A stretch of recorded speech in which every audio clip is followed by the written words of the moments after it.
শুভ সন্ধ্যা বন্ধুরা। আজ হলো 25 জুলাই শনিবার। আজকের সন্ধ্যার বিশেষ বিশেষ খবর হলো প্রবল ছাত্র আন্দোলনের জেরে পিছু হটতে বাধ্য হলো মোদী সরকার। অবশেষে পদত্যাগ করলেন কেন্দ্রীয় শিক্ষামন্ত্রী ধর্মেন্দ্র প্রধান।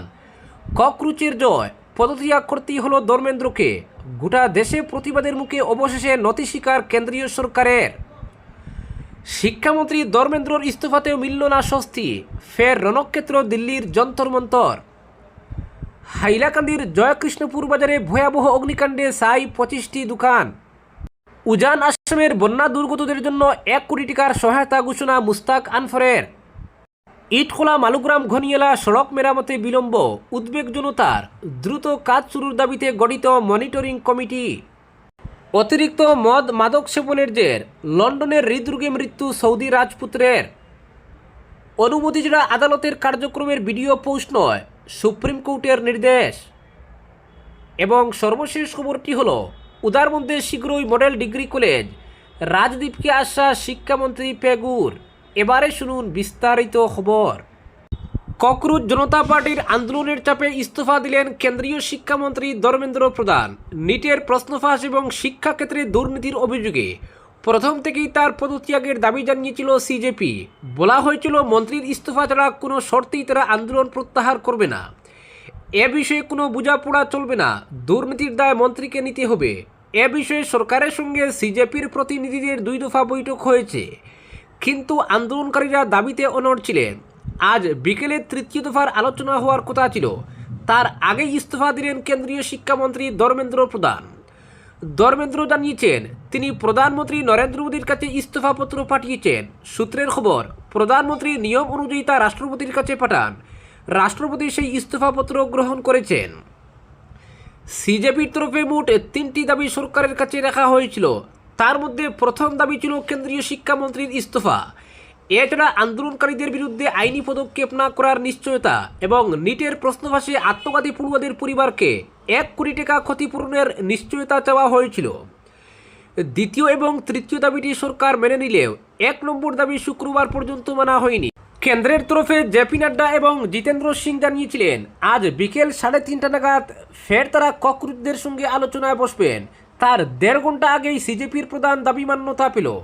উল্লেখ্য, আজ সকালেই সিজেপি জানিয়েছিল যদি শিক্ষামন্ত্রী পদত্যাগে রাজি না থাকেন তবে সরকারের সঙ্গে আলোচনার কোনো অর্থ নেই। ইস্তফার কথা ঘোষণা করে আজ দুপুরে সমাজ মাধ্যমে পোস্ট করেছেন ধর্মেন্দ্র। জানিয়েছেন গত 10 দিনের ঘটনায় তিনি দুঃখিত। ধর্মেন্দ্র লিখেছেন, ছাত্র, শিক্ষক এবং শিক্ষার সংস্কারে গত 4 দশক ধরে আমি নিজেকে নিবেদন করে এসেছি। সব সময় বিশ্বাস করেছি শক্তিশালী দূরদর্শী শিক্ষা ব্যবস্থায় একটি শক্তিশালী রাষ্ট্রের ভিত্তি হতে পারে। দেশের যুব সমাজের আকাঙ্ক্ষা, অনুভূতি, ন্যায়সঙ্গত প্রত্যাশাকে আমি গভীরভাবে শ্রদ্ধা করি। তরুণ প্রজন্মের স্বপ্নকে বাস্তবে পরিণত করা আমাদের সকলের রাজনৈতিক এবং সামাজিক অঙ্গীকার। দেশের সেবা করার সুযোগ আমি পেয়েছি, তার জন্য প্রধানমন্ত্রীর কাছে কৃতজ্ঞ। পরবর্তী খবরটি হলো শিক্ষামন্ত্রী ধর্মেন্দ্র প্রধানের ইস্তফার পরেও উত্তেজনা থামল না। রাজধানীর যন্তর মন্তর এলাকা আবারও রণক্ষেত্রে পরিণত হয়েছে। ককরোচ জনতা পার্টির কর্মী ও সমর্থকদের একটি বড় অংশ। শিক্ষামন্ত্রী ধর্মেন্দ্র প্রধানের ইস্তফার পরে উত্তেজনা থামল না। ককরোচ জনতা পার্টি ও সমর্থকদের একটি বড় অংশ বিক্ষোভ দেখাতে গিয়ে পুলিশের সঙ্গে সংঘর্ষে জড়িয়ে পড়েন।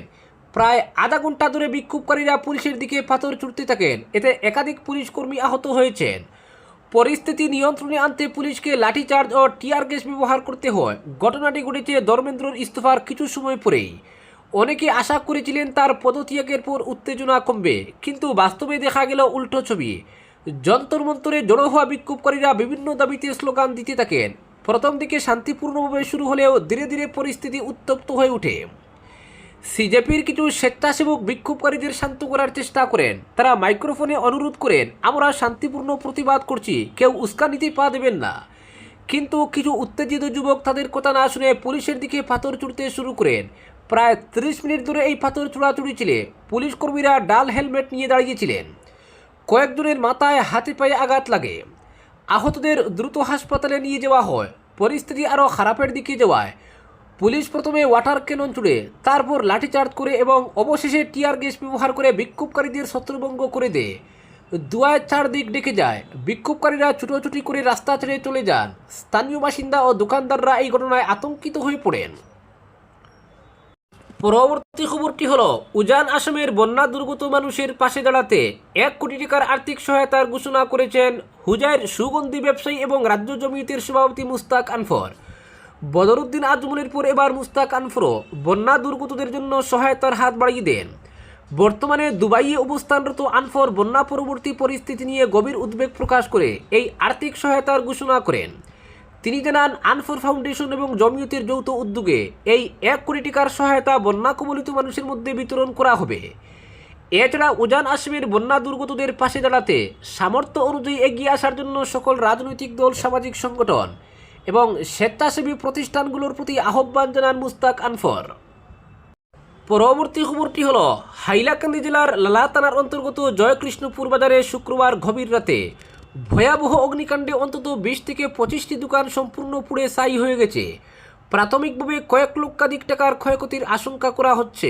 এই ঘটনায় সর্বস্ব হারিয়ে চরম দুর্দশায় পড়েছেন বহু ব্যবসায়ী। একই সঙ্গে দমকল বাহিনীর ঘটনাস্থলে পৌঁছাতে দীর্ঘ বিলম্ব হয় এলাকা জুড়ে তীব্র ক্ষোভের সৃষ্টি হয়েছে।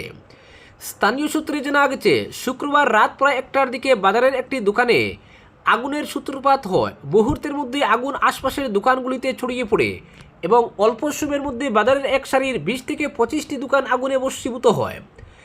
আগুন দেখতে পেয়ে স্থানীয় বাসিন্দারা চিৎকার করে মানুষকে সতর্ক করেন। পাশাপাশি মসজিদের মাইকে অগ্নিকাণ্ডের ঘোষণা করা হলে চারদিক থেকে মানুষ ছুটে এসে আগুন নেভানোর চেষ্টা চালান। তবে আগুনের তীব্রতা এতটাই বেশি ছিল যে স্থানীয়দের সব প্রচেষ্টা ব্যর্থ হয়। স্থানীয়দের অভিযোগ, অগ্নিকাণ্ডের খবর দেওয়ার পরও দমকল বাহিনী ঘটনাস্থলে পৌঁছাতে প্রায় 2 ঘন্টার সময় নেয়। পরে দমকল কর্মীরা আগুন নিয়ন্ত্রণে আনতে সক্ষম হলেও ততক্ষণে অধিকাংশ দোকান সম্পূর্ণ পুড়ে যায়। ক্ষতিগ্রস্ত দোকানগুলোর মধ্যে রেশন, হার্ডওয়্যার, রড, সিমেন্ট, পানের দোকান, স্টেশনারি ও অন্যান্য ব্যবসা প্রতিষ্ঠান ছিল। আগুনে বিপুল পরিমাণ মালামাল ভস্মীভূত হয়। ক্ষতিগ্রস্ত ব্যবসায়ীদের মাথায় হাত পড়েছে।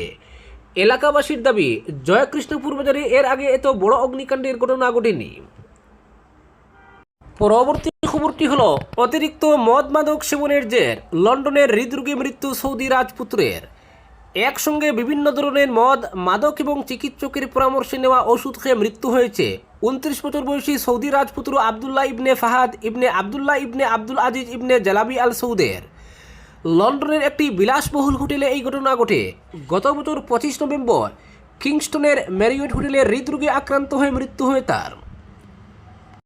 যদিও সেই ঘটনা প্রকাশ্যে এসেছে শুক্রবার, অতিরিক্ত মাদক সেবনে সৌদি রাজপুত্রের মৃত্যুর কথা জানিয়েছে দি সান, ডেইলি মিররের মতো একাধিক সংবাদ মাধ্যম। সৌদি রাজপুত্রের মৃত্যু সংক্রান্ত মামলা উঠেছিল লন্ডনের একটি আদালত। পুলিশ জানিয়েছে 1 সপ্তাহ থাকবেন বলে 19 নভেম্বর ম্যারিয়ট হোটেলে চেক ইন করেছিলেন আবদুল্লাহ। সিসিটিভিতে দেখা গিয়েছে সিগারেট খেতে হোটেলের বাইরে আসছেন তিনি। সেদিনই হোটেলের এক সাফাই কর্মী আবিষ্কার করেন 6 তলার ঘরের শৌচালয়ে পড়ে আছেন সৌদি রাজপুত্র। চিকিৎসকরা পরীক্ষা করে দেখেন ইতিমধ্যে মৃত্যু হয়েছে 29 বছরের রাজকুমারের। ময়নাতদন্তে উঠে এসেছে প্রিন্স আবদুল্লাহর রক্তে অ্যালকোহলের মাত্রা ছিল প্রতি 100 মিলিলিটারের রক্তে 222 মিলিগ্রাম, যা ইংল্যান্ডে গাড়ি চালানোর সময় মদ্যপানের আইনি সীমার প্রায় 3 গুণ। বিশেষজ্ঞদের দাবি, কেবলমাত্র অ্যালকোহলের মাত্রার কারণেই কোমায় চলে যেতে পারতেন আবদুল্লাহ। পরবর্তী খবরটি হলো, অনুমতি ছাড়া আদালতের কার্যক্রমের ভিডিও পোস্ট নয়, সুপ্রিম নির্দেশ। আদালতে মামলার শুনানির অংশ কেটে ডিজিটাল প্ল্যাটফর্মে আপলোড করা এবং শুনানির অডিও ও ভিডিও রেকর্ডিং মনিটাইজেশন করা নিষিদ্ধ করল সুপ্রিম কোর্ট। শুক্রবার অন্তর্বর্তী অর্ডার পাশ করে এই নির্দেশ দেওয়া হয়। এদিন সুপ্রিম কোর্টে প্রধান বিচারপতি সূর্যকান্ত, বিচারপতি জয়মাল্য বাগচি ও বিচারপতি বি মোহনার বেঞ্চের তরফে বলা হয়েছে, আদালতের অনুমতি ছাড়া শুনানির কোনো অডিও ভিডিও পাবলিক প্ল্যাটফর্মে আপলোড করার আগে বাধ্যতামূলকভাবে আদালতের অনুমতি লাগবে। সংশ্লিষ্ট হাইকোর্টের রেজিস্ট্রার জেনারেল বা সেক্রেটারি জেনারেলের আগাম অনুমতি ছাড়া বিচার প্রক্রিয়ার অডিও বা ভিডিও রেকর্ডিং থেকে কোনো অংশ বের করা, পরিবর্তন করা, প্রচার করা, সোশ্যাল মিডিয়া বা অন্য কোনো ডিজিটাল প্ল্যাটফর্মে পোস্ট, পুনরায় পোস্ট, আপলোড বা সেগুলি থেকে আর্থিক লাভের উদ্দেশ্যে ব্যবহার করা যাবে না। এজলাসে শুনানি চলাকালীন অডিও বা ভিডিও সোশ্যাল মিডিয়ায় ছড়িয়ে যাওয়া নিয়ে উদ্বেগ প্রকাশ করেছেন কেন্দ্রের সলিসিটর জেনারেল তুষার মেহতাও। তিনি জানিয়েছেন, বিভিন্ন সামাজিক যোগাযোগ মাধ্যম সাইটে এই ধরনের ভিডিও ছেয়ে গিয়েছে।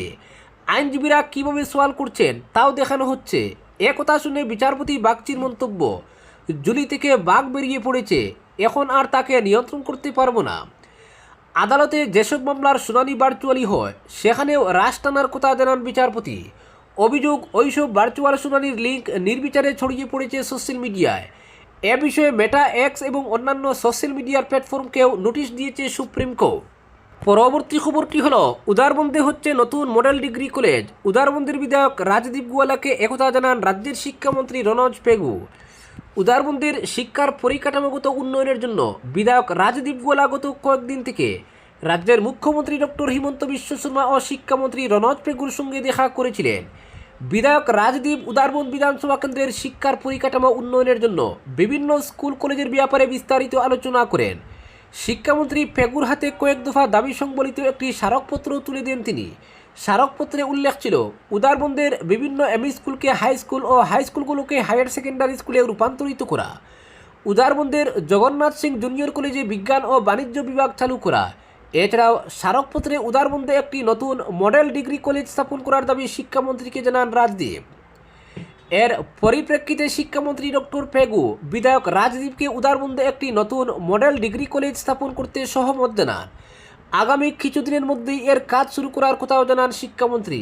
শিক্ষামন্ত্রীকে দেওয়া স্মারকপত্রে উল্লেখ করা বাকি দাবিগুলো আগামী দিনে দিনে এক এক করে পূরণ করার প্রতিশ্রুতি দেন মন্ত্রী ডক্টর রনজ পেগু।